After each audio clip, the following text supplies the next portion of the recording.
welcome back to another episode of the Geek Podcast. This is your host, Charlie Radio Williams. And this is Seanluc. Welcome back to another episode of the Geek Podcast.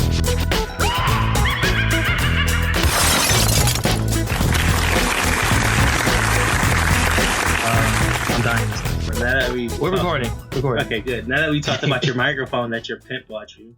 Actually, Sean helped to get this microphone. Sean? I don't know what you're talking about. Wait, what? How did Sean help to get that microphone? What? Sean, no, I don't know what you're talking about. I didn't do nothing. Me. I did not goat you into it. Manipulated me, and I thought he was one of my good friends. Wait, whoa. What? So this happened before Christmas. Okay. Yes, it did. I was spending a lot of time really gushing over this microphone I'm talking to. Yes, I was talking to my wife about it. I was like, this is the best microphone ever. I gotta go get it. Yes, it was. And she's just like, oh yeah, It's a good studio mic. Yeah, it's a great studio mic. Apparently, we hear you clearly. Whatever, Sean. So I think after recording, I'm driving Sean home, as I do because I love Sean. Yes, right? Appreciate it. Sean comes with this tale. He spins quite a tale. He's like, oh, so and so was it Sin? Sin is doing a podcast, and she need a mic. And I don't know, she wants this mic, but it's kind of expensive. I don't know. What do you think? And then as I'm driving too, I'm on the highway. He shows me this mic, and I'm like, oh, that's the mic I want. I'm telling him all about the mic, like he gives a shit. I'm like, yeah, Michael Jackson uses the mic on Thriller. For the record, I did give a shit. What? Yeah, all right. I did. And after that, we don't talk about it anymore. And then, unfortunately, Carla cannot keep a secret. So I talked to her about the mic, and I think Malta was going to buy it or something like that. And she's like, no, don't buy it. I'm like, why? Did you buy it already? She's like, eventually she cracks a beat. Like, yeah, I did. And then tells me that Sean manipulated me. She wanted to know the exact mic. So you use Sin as a way of Sin, your friend, cosplayer, so forth. Blowing up. Roommate recently had a video put out that she's really highlighted her career. Really? We're doing that right now? Ooh, I just want the audience to know who we're talking about. It makes sense. Wow, you're really because then she's going to listen to this and she's literally going to come to me like, really? Really? You used me? No, really? First of all, as you know, we talk about it in podcasting. Hold on, wait. Before we even go, did we even introduce ourselves just now? Oh, well, let me finish the story before you introduce yourselves. Basically, Carla wanted to know the exact mic before she spent the money on it. So she used Sean to trick me. She asked for a favor. She asked me for a favor. And this fool fell into it. So just telling me what happened. I do appreciate it. It was really sweet. It's 2020. We don't do intros no more. Okay, you can do the intro now. I'm sorry. Oh, we did intro now? Okay, cool. Thanks. Right. Appreciate it. So on that note, ladies and gentlemen, welcome to another episode of the Genius for Geek pod. And this we're in the pod keys. This is why I don't let you do the intro. Exactly. But I'm going to do it again anyway. Ready? Yeah. Okay, I'm doing it again. Something different. Ladies and gentlemen, welcome to the Genius for Geek podcast hosted by Seanluc and... Oh, no, we're starting over. I don't like that. That was actually good, and he's a hater. As the face, he's trying to take over everything. No, I'm not. I just wanted an action-packed intro. Your name comes after mine. Whoa. Bitch, right? Wow. This has not changed. Right. No, 2020 is supposed to be a brand new year. First of all, I have to make it clear now because he has Quickatopians, Geektopians, and other projects. What do I have? Wait. First of all, what other projects? Because you gave Hannibal here a brand new show that's going to be debuting soon. That he didn't want. Yeah. Okay, that he did not want. That's a romance-based show. That, mind you, we have not officially named yet. Yeah. No. We're still playing around with the R's for romance. We're going with the alphabet. We can't. We can't? No, we can't. Why? Yeah. Do you really want the same name as those romance novels from back in the 80s and 90s? Why, yes. It works out. It's cheesy. We're old. It's cheesy like the G's for Geek podcast. And with that said, ladies and gentlemen, welcome back to another episode of the G's for Geek podcast. I'm your host, Charlie Radio Williams. Keep it up. I'm going to bring Jet up in here. And right next to me is Seanluc. And I'm also joined by Hannibal King. What's up? I like calling you that, Hannibal King. I appreciate it. That's sort of in the presentation. Yeah, that's a good podcast. Yeah, I like that. I love how he just wants to take over this whole piece. He wants to assert his dominance. I understand that. Yeah. He marked all over the place here. Clearly. That's right. Yeah. He wants to piss all over this. Yeah. What do you want to talk about, I like to walk around and put my dick on shoulders. Yeah. Okay, wow. That's sexual harassment and a half. Okay. And a half, yeah. I mean, with you guys, it's different. No, it's not. What? You put your dick on my shoulder, I'm going to HR. Yeah. I am HR, bitch. No, you are not. So anyway, it's 2020. Like, woo! Oh my God. Yeah. We had a long year, especially in G for G, right? We have done a lot. We have been podcasting, just the two of us, right? Mm-hmm. And then we had guest stars, right? Shout out to Malcolm. Mm-hmm. And we've had we had Johanna too. You just cut off like you was like one name. But we've had more guest stars on there too. We had Johanna on from Recognition. Mm-hmm. We had Malcolm or JoJo from JC Comics. What about Brandon? We had Brandon on it too. Who else did we have on? We have a few people. I mean, didn't we have Jessie on? Yeah, we had Jessie on too. But she doesn't count. She's like she's a production. Yeah, she's a production. And then so we had Carla D on from but that was because that's an attachment. We had Carla D on from the Book Nasty podcast. Yeah. But unfortunately, as we know, that's an attachment that's based on our brand new wonderful engineer. Yeah. Right. That has been instrumental to our success. It's a new era. Don't hype him up. And when Charles called me and said, you got to come on, I was like, you know what? I'm going to do it. I did call you, right? You did. I think, you Facebook messaged me. It was the same thing. I got to get you on the show. Yeah, and I've been enjoying it so far. You guys have been awesome. So here's my promise for 2020. Okay. 2020 will be the year that I speak less about relationships. One, because Hannibal will be doing a podcast that's solely about relationships. Two, because I started off the year in a relationship. I know. And because I'm in a relationship, I am now cursing like Hannibal said over here. Like it's too much. I am all relationship topics out. You know what it is? I feel like you're just not a romantic person. I can't touch this topic because he's going. We just said 2020. We're not going to go down this road. I'm just saying. Yeah. I love stoking the fire. All I can tell you is he'll go 20 minutes right now about how romantic he is. All I can tell you is that the biggest question on my plate, which I will come on your show as a guest and talk about, is you want me the first guest? I am learning, and you know he's going to be the first guest. I am learning and understanding that I might have intimacy issues. Oh, yeah. Nice. All right. So we'll that's something to know. That's something to go forward for the R is for Romance. Yeah. Pending. Which we'll be recording the demo in weeks. In the coming weeks. Who was the person that, still trying to figure out the name? You didn't give me a name. Her name is Kim. Oh, yeah. I like that. Actually, if you look at the proposal I emailed you. Oh, yeah. I always check all company emails. I sent you the SOC for 2020, and it's there. Ladies and gentlemen, for those who don't know, right, we had a big planner for 2020 in which we're actually not only continuing with G for G, and we're actually going to be producing more episodes of the Geektopians real soon, right? As well as more things for Quickotopians, which I need you guys to come out there. Right, and let us know what do you guys want to see coming out of Quickotopians. Just not even with just con reviews, because as much as I love going to cons, I know us geeks, right? We love to go out and do so many different things. So I want to hear from you. What do you guys want to do? Do you guys want us to go to like an event? Do you guys want us to go to a sex expo? Things like that. Yeah, I know one person is really into that. 2020 is all about you guys. Yeah, and yes, I'm pandering. This episode of the Geeks for Geek podcast is brought to you by Quickotopians. Can you do that? A sponsor within no, you can't. Well, no, because we're all the same. We can do so we can do what we want. This episode is brought to you by us. That movie sucked. Let me Wow. You like that movie? Speaking of the movies like Us and what is it, 2019, right? Yeah. Tell me why 2019 was such a damn year in movies. Well, Us sucked, but Endgame was pretty good. So that saved Joker. Didn't it score like 11 nominations? It was actually really good. Yeah. I had mixed feelings about Joker. You watched it? Yeah. Okay, good. I had mixed feelings because the first time I watched it, I kind of cringed as if I couldn't watch it, so I had to watch it the second time, and I had to I heard people say that you should watch it a second time. You need to watch it. I only watched it once because the first time when you go through your initial playthrough, right, you're not going to understand a lot. But when you go through it a second time, and you start seeing the details that you initially missed, like for example the fuzziness, right, and those scenes with the fuzz, right, were all in his head, right, things like that. Do you think it was a comic book movie? No. I think it was an attempt to do an origin story because I saw the ending of while the riot is happening, they utilize that moment to kill Martha and Thomas Wayne.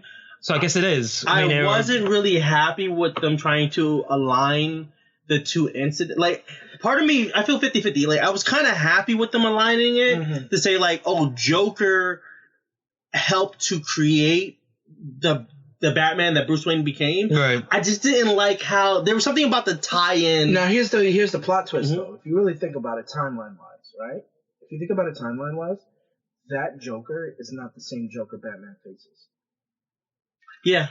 I mean, that was the biggest thing I got from that. I think what they did was they took certain cues from different storylines, especially in Gotham, where they had the ideology where Joker could be any one of us if we ever had just like a really bad day, much like the Killing Joke. Yeah, wait, then can I throw out something on that? Sure. So let's stick to that same notion. Like, that is not the same Joker. I think the movie would have been really interesting if instead of killing Thomas, if the thug that killed Thomas and Martha, if he didn't kill Thomas and Martha and he killed Bruce. See, then that would have been the Flashpoint storyline. And if it would have gave us that version where Martha now goes crazy and she becomes the Joker and Thomas becomes Batman, I think that would have been nice. That would have been a great. That they're not trying to connect it to like any DC. But that's the thing. But even though they're not trying to, I think that would have been awesome because then we're like, we've already had, you know, several Batman movies or several Batman adaptations or him in something. I think like by giving us the Thomas Wayne Batman, that would have stoked the flames with fans to be like, oh, you know what? I kind of want to see that. Okay. Yeah. You know, I mean, it still made a ton of damn money. I mean, it was one of the biggest surprises, in my opinion, of the year, of that movie being the way it was shot. Basically, it was like an indie kind of style to it. And like the end game was great just to get everything come together. Let's not forget about Far From Home. Far From Home was Spider-Man, right? Or should I say the controversy between Marvel and Sony on their divorce. How long was that whole timeline span between them breaking up and then coming back? Like, what, 2 weeks? 2 weeks. Yeah, it was like a week or so. That was 2 weeks. I was like, man, this is a bad idea. And then they're like, oh, they came back together. Well, they all like money, so eventually. Exactly. Yeah. What other movies? Well, let's not even just talk about movies. Let's talk about the TV show that I'm really excited for it to come back. That's the Crisis on Infinite Earths crossover. That with the CW Arrowverse. And a part of me is going to cry. I know I'm going to cry. I'm going to manly cry when Arrow ends their run. Yeah. Because this is literally the end of Arrow. I'm not. I need Arrow to finish. Why? All right. Arrow spent 6 seasons just talking about him coming from the island. How many? Oh my God. I've never seen a character that's written to keep having moments of flashbacks where he ends up on a goddamn island training. All right. Yeah. Come on now. How did you feel about speaking of TV shows? How did you feel about Game of Thrones? Because it ended. So I just want to say I was a Game of Thrones Game of Phones, and that's an interesting concept, Game of Phones. But nice. Game of Thrones. You know what? I thought it was great up until season 7 and 8. Everyone hated the last season, right? Oh, season 8. Knew it. Everyone got really upset. The problem with season 8 was, and so many shows kind of make fun of it, especially at this one YouTube channel called Pitch Meet. HBO is throwing money at you like, hey, if you guys need more time to film more episodes, here's the money. Right. And they were so burnt out and they were so done and over it that they just were like, let's just wrap this up. I think what it really happened was that they had no idea what to freaking do. That's what I was going to say. Once they ended with the book, because the book officially ends around when Jon Snow dies, if I'm not mistaken. Yeah, the guy, he takes a long time to write the books because there's a reason why. There's a lot to do. And he already said on. that everything that happens in the TV show is not going to happen in the book. He's smart. He realized how bad the reception was. He's like, I'm not doing that. But that was even before the bad reception. Oh, okay. Because he already said that he allowed them to make certain decisions that he knew was not going to be made in the book. Yeah. Is it just the idea of TV writers trying to write compared to a novelist? It's totally different ways of doing it. Well, that's True Blood. True Blood was like that. True Blood was great its first couple of seasons, but then it totally veered from the books when it became an Walking Dead adapted. Too? Yeah, Walking Dead as well. Because so many people, if you read the comic books, there's so many people who are already dead that are still living throughout the seasons that shouldn't be there anymore. Yeah. So I think that's one of the biggest challenges when you're trying to like adapt a story from like a book or a novel to television. Like there are characters that fans start to love. Lafayette in True Blood was supposed to be dead a while ago, but people really liked his character, so they kind of like kept writing more. Which makes sense, you know. That's why they always like. There was another show that the character was only supposed to be around for like one episode, and they kept him for like the rest. Urkel? Yes. The Family Matters? Does that bother you guys when that happens, when they go away from the source material? No. It doesn't bother you at all? No, okay. I don't mind that. Because, like, for example, Gifted, right? Fox's Gifted, that I'm so sad that they canceled, but I understood why. It was on Fox. It was about to get right, because it was because of the merger. Yeah. They did a different adaptation to what the storyline was for the Hunting of Mutants. Right. And I loved it because, one, it was directed by Matt Nix. Created by Matt Nix. Breathe. Forgive me. Okay. And the fact that, you know, he brought that nuance. And I love Matt Nix because I'm a huge Burn Notice fan. I don't know if there are any Geektopians out there that love Burn Notice. And, you know, and to me, like, such that nuances where not every villain is a villain, not every hero is a hero. You know, there's always this subtlety to everybody. Okay. Right? And those who are cookie cutter bad or good, they're usually taken care of in the beginning or at the end, whatever, for like one note. And that's the kind of stuff that I look for when it comes to TV shows. Right? So that's the only part of me that pissed me off when it comes to the ending of Game of Thrones, because Dany literally went from this anti-hero type, you know, good natured, I'm going to, you know, like liberate all these people, to I'm the supervillain of this dang town. I like that twist though. I didn't like the twist because it felt unearned. No, I feel like Dany was going through something that Dany's character in that complete switch, I think it could have used a little bit more writing where we as the audience got to see the transition. So in that sense, I also think that we should have had more time building to that with like maybe one extra episode or another, because you have to see. To me, they needed one episode just to fully explain Dany's psychological breakdown as to everything that happened. She lost her army. She literally lost her 2 dragons. She lost her best friend. But, okay, so here's the thing about that. They did give us that, but the problem with the way they gave it, and this is kind of what you're saying, the way they gave us it was too quick. Yeah. It was just like thrown in our face, and that's why it seems like, they just threw her into being a villain. And if it was like a little bit drawn out, at least 2 or 3 more episodes drawn out, I think we would have accepted season 8 a little bit more. Okay. And her death and why Jon Snow made his decision to do that, I think we would have accepted it. But it's the fact that everything was so rushed. Yeah. For what, 8? It was like 6 episodes? 6? It was 6 episodes, yes. It was so rushed for 6 episodes, and it's kind of like, you can't do that. I feel like the only other time we've seen that happen, and especially in a superhero show, was the last season of Heroes. Oh, that's not something like that. Because the last season of Heroes was like a reset, but it also disappointed us too, where Heroes had so many. And let's not talk about the Heroes Reborn, where they try to rectify. Was that last year? No. It was over 2 years back. But they try to rectify a lot with how Heroes Reborn, and it started out strong, but it just literally crumbled under its own weight. So going back to the Game of Thrones, was that the biggest disappointment in terms of geek related? You mean besides Men in Black International? Aladdin, I enjoy that, and a bunch of other films. But I thought you loved Aladdin. I wanted to so badly. Because I love the Aladdin cartoon. Mm-hmm. Right? Nothing touches the cartoons, unfortunately. Like, Princess Jasmine was my first cartoon crush. Right? And I really, really wanted to love this movie. I did. You sound like my roommate when he watched Lion King live action. I think what it is that there's... So I don't have a problem with adaptations. I think what people do have a problem with is when the adaptations either miss out... Like, they leave out something that would have made it a little bit more better. It made it sync more with their childhood versus... So, like, for me, I love Michael Bay's Transformers 1.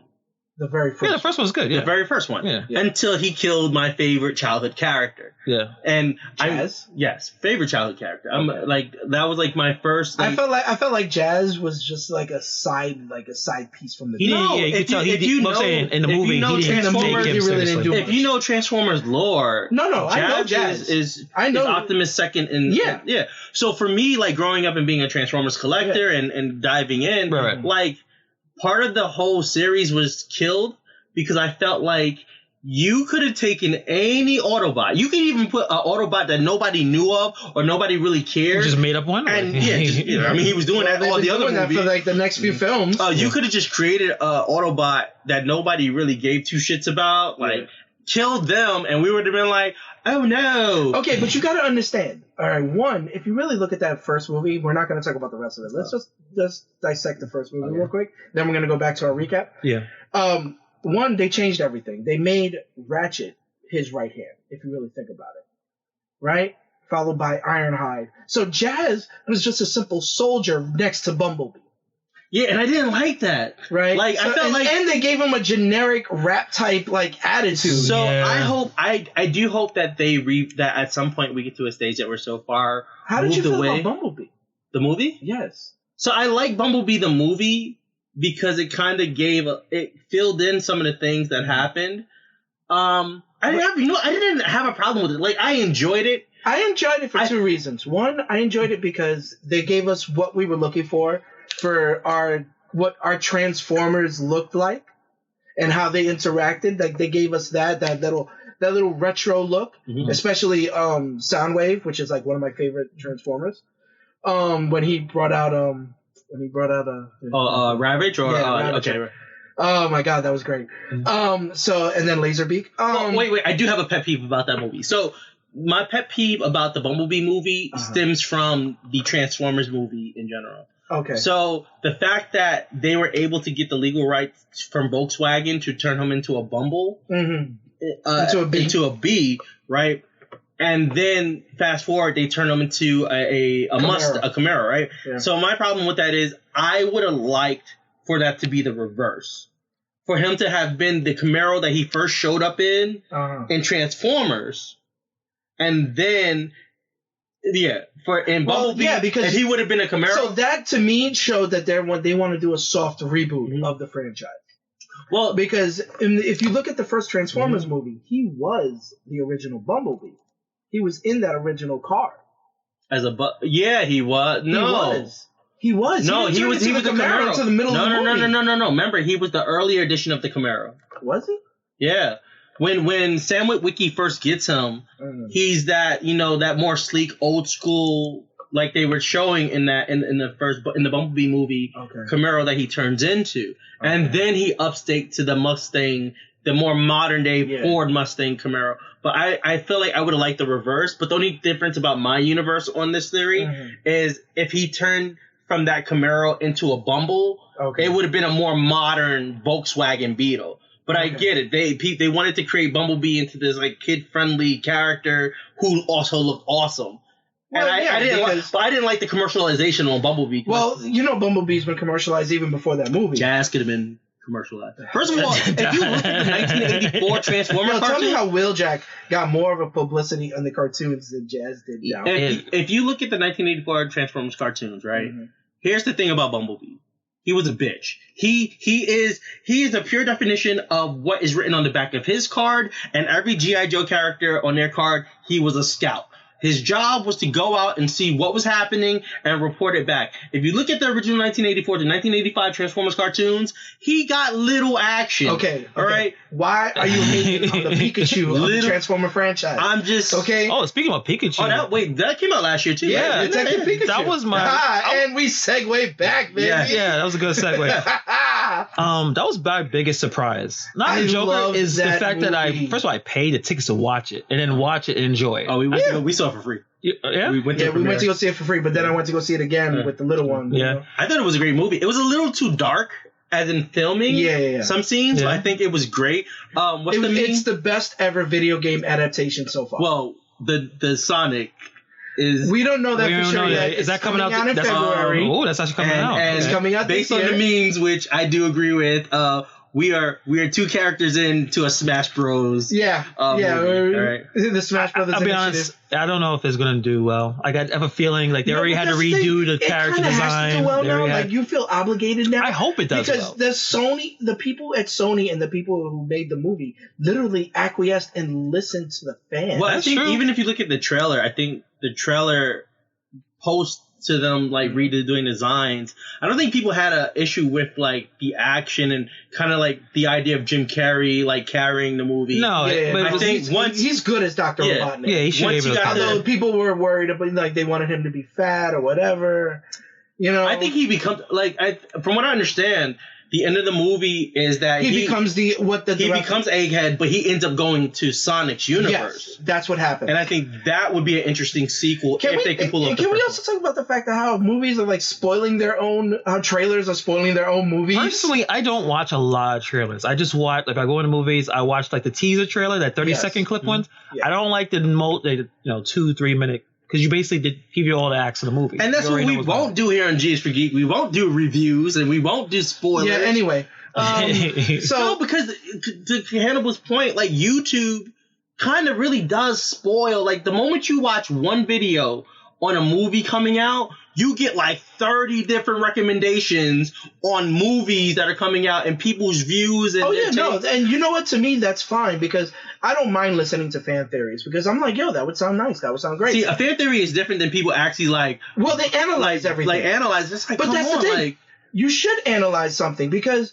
let's say, for example, the Star Wars trailer, right? If they had analyzed the Rise of Skywalker's trailer, they would know that this movie would have been a cookie cutter of Return of the Jedi. Because it goes back. Yeah. It goes back to what we were kind of talking about in like an earlier episode, right? The idea of like 1990s trailers versus what we have now. Right. Back then, it was a very short narrative of, hey, this is why you should see this movie. Yeah. Let's take Die Hard. Die Hard, one of the greatest Christmas movies ever. If you look at the trailer for Die Hard, it's like, oh my God, I gotta go see this. Or if you look at like traditional trailers, but now that everybody's analyzing and breaking down the movies, it's kind of why. And I feel like they throw in the Act 3, the scenes or the most important parts of the Act 3 onto trailers nowadays. Is a problem. I don't know why they keep doing it. Marvel does it all the time too. Yeah, but see, the problem with Marvel, and I would say it's not a problem, but I think what's expected of Marvel right now is the fact that they're going to show you the whole movie because they know you're going to. You're going to come anyway. Here's what's different about Marvel. If I give I hate to say it, I just saw the trailer for Black Widow recently. I want to see it because I want to see Taskmaster. Yeah. He looks freaking amazing. Well, I also want to know her backstory too. Well, yeah, the Red Room and everything like that. That's going to be amazing. And I want to see how. But I love villains, so I want to see how they make it separate than they did Captain Marvel. True. Yeah. True. And I can automatically tell just based on the 2 trailers alone how completely different it is. Okay. Right. Plus the acting. I hate to say it, the acting is better with Scarlett Johansson. Well, she can act. I mean, she's good at it. She has ability. I mean, don't get me wrong. I like Brie Larson. I like what she does. You know, I loved her in different movies and stuff like that. But like to Captain Marvel, I mean, it didn't hit. It didn't hit. It hit, but it didn't hit too hard. I feel like Samuel Jackson carried the movie. I would like to talk about something that came out in 2019 that you guys opposed of. You guys didn't want to talk about. I think this is one of the greatest shows that I've seen. If he says a show that I think he's going to say, I'm going to hit him.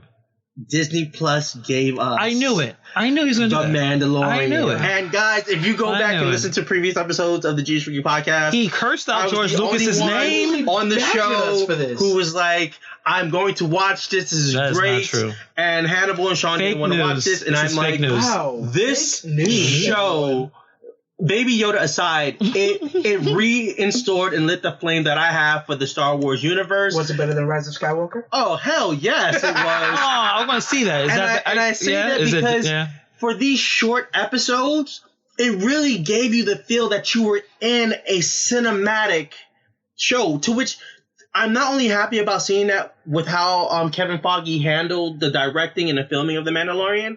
I look forward to see how. John Favreau. Oh, sorry, but sorry. Kevin Feige is Marvel's guru. Sorry. Yeah. John Favreau is Mandalorian's guru. You. I'm looking forward to how Kevin Feige handles. Shut up. I'm looking forward to how Kevin Feige, in partnership with Marvel, handles Winter Soldier and Falcon. Yes. I'm looking forward to seeing how Vision. So that's what I was gonna say. WandaVision's been pushed up to 2020 now. So the reason I'm so happy about that is if we're able to get cinematic quality out of a TV show the same way we did with shows like The Sopranos. I think HBO was kind of the first to really HBO started that, and then is it Cinemax or is it Showtime? Showtime started doing that. Showtime started, and Dexter, and you're right. You look at shows like Sopranos. You look at shows like Boardwalk Empire. Right, you look at shows on Showtime like Weeds, and stuff like that. Yeah. Like those shows have a good high quality to them, and it brought it into, and even Netflix. Look at the Defenders, look at the singular Defenders shows. Well, even if you look at I want to say the Orville, because even though it's still comedy based, it gives us a little. So I'm a huge fan of the Orville, right? You know me, I love the classic. I love the classic Star Treks. So. Going into the second season, they gave them a bigger budget to work with, right? And unfortunately, that bigger budget led to possibly their cancellation because now apparently they're going to Hulu. They're going to do better. They're going to do a lot better. They probably work in that platform. Right. So to continue on, the episode quality from the first season to the second, and I always go to this 2-part episode that they did involving this aggressive AI race. Right, and yes, it's very similar to Borg, right, from Star Trek. But it's this aggressive AI race that feels that humanity's inferior and they must be eliminated. Just watching those 2 episodes and the quality behind that and the impact and ramifications, you don't really believe, usually it's like a one and done episode or whatever the case may be, but you can feel the ramifications, and that's the thing I like about this came from Fox. Well, keep in mind, cameras are stepping up with the Ari Alexa, with the Black Magic.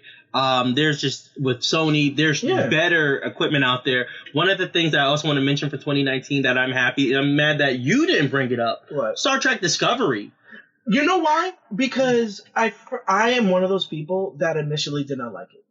Yeah, but if we're talking about getting a show that gives us cinema. Discovery completely revamped its entire show into the second season. All right. They took everything from the first season. They saw all the flaws from the first season, and I like that when it comes to a show. They saw the flaws, and in the next season they plateaued it higher while getting rid of their negative issues. TNG was like that. Star Trek: The Next Generation was like that. Of course. Another show. Oh, dang! I was gonna say another show that was like that. But I'm just real quick. I meant to say I'm looking forward to another show, which is Picard. Yes. Which comes out. Well, even if you soon. Look at the trailers of Picard, once again, it has that. Oh no! The same feeling when you look quality. at the Mandalorian. When you look at it has that cinematic quality, and I think that's the biggest game changer with the streaming service. With streaming services, is now that you don't necessarily have to go to movies to get the cinema look. Is that a bad thing though?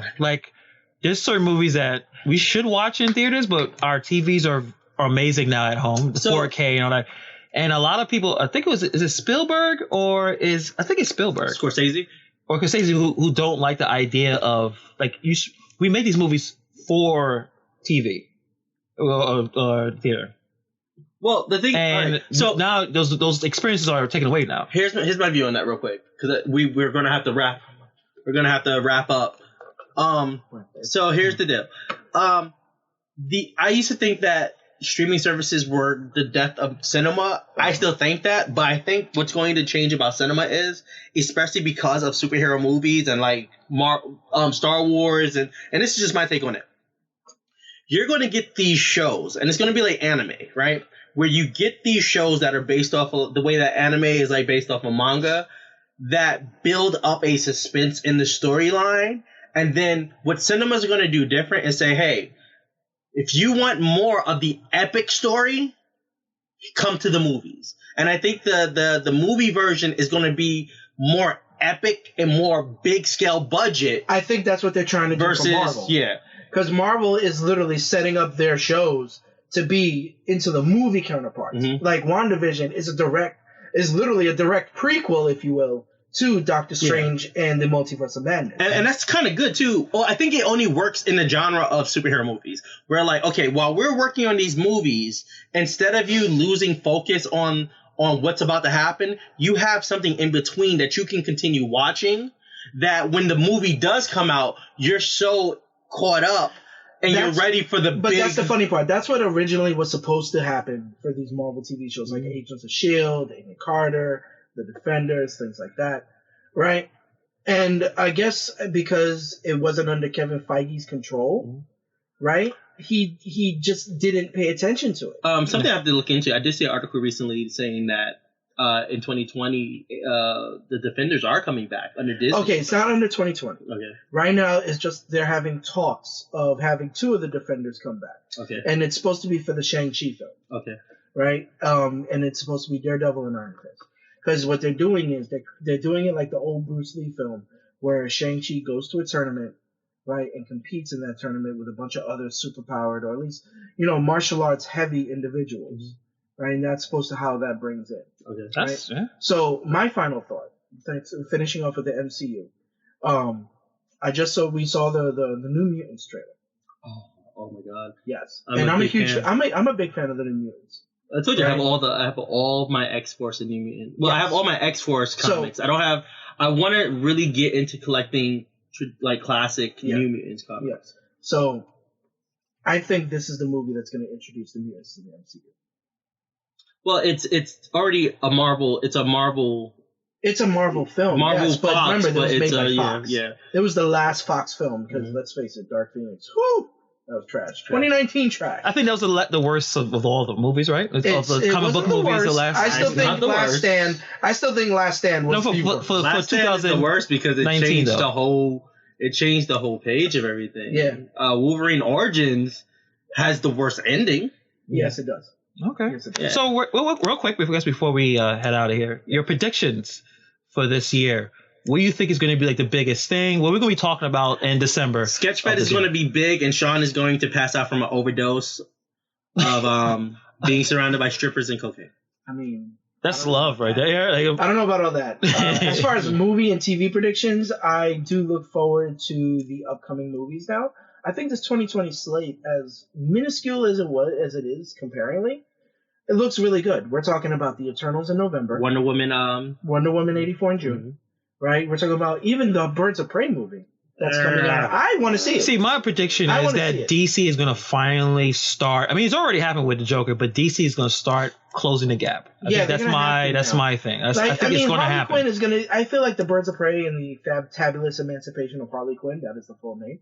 Yeah. Is in and of itself going to be a decent movie to watch. Sorry, I feel like DC still doesn't get it. I feel like they are getting it now. I think so too. Yeah. Especially with the hyena. I love the hyena. Named Bruce after Bruce Wayne. And the fact that it brings a certain charm to it. Plus the action scenes are pretty top. Oh, wait, there is something that we forgot. Morbius. Yeah, I was going to get to that. Okay, we talk about that on the next episode. I was going to get to that because what happens is I was going to talk about the mutants and I was actually going to go into that and then we got cut off. Because Morbius is technically officially in the MCU. Right? If you look at the trailer, there's two key points. One, the Vulture, right? And once again, that goes into me being angry because they just spoiled the third act. Are you done playing superhero? Right. And then, of course, you have the poster of Spider-Man, which is going to change in the movie. I guarantee that. Of him being called a murderer just based off of what happened in Far From Home. Right? So things like that, and I can't wait. I do want to see how Venom fits into all this because they're going to try and bring Venom closer to this universe. I feel like they're gonna highlight Carnage more. I think Carnage is gonna be I feel like it's gonna turn into a team up movie. Yeah, but right? I feel like where it's the Marvel Knights versus Carnage. Maybe that's possible. Right, and then that's how they do the Maximum Carnage storyline. Right, with Carnage and one other person, maybe not Shriek, right, but like say another villain. Right, they go out terrorizing, destroying New York, and you have to have Morbius. But I think like the end credits is going to really be a tie-in to the next Venom movie. I feel like it's more of a tie-in to the Sinister Six because that's something that Sony's been trying to do for ages. Well, that's why they might do a 2 for 2. Yeah, I mean a 2 for 2. If Blade doesn't show up, I'm gonna be very pissed. So. All right, guys. What do you think about this episode? What do you think about what we said? We want your feedback. We want your comments. 2020 is going to be a big year for the Geeks Podcast. Is it going to be Instagram? Yeah, we're getting an IG. You're going to go on the gram? No, we already have IG for the Geektopians. Yeah, we have. So we're combining. Yeah. Okay. We have an Instagram for Geektopians. We have a Twitter for the Geektopians. Okay. So we're going to be out there a little bit more. We're going to be working on more content. But as far as this episode go, feel free to hit us up. You know, we have Hannibal King with us. We have Seanluc, and I'm your host, Charlie Radio Williams. And as always, we are out of here. The Geeks for Geek Podcast with Charlie Radio Williams and Seanluc is a presentation of Sketchfed Studios, produced by Charlie Williams and edited by Hannibal Darby. To find more episodes of the Geeks for Geek Podcast, make sure you check them out at Apple Podcasts, Spotify, Stitcher, and wherever else your podcast needs. If you need to hear Charlie Radio Williams and Seanluc shoot the shit on any of your topics or questions, please send a tweet to the two geeks on Twitter, or you can send a message on Instagram for the Geektopians. For web series, podcasts, blogs, and more, please make sure to head over to sketchfedstudios.com. And as always, stay geeky, stay you.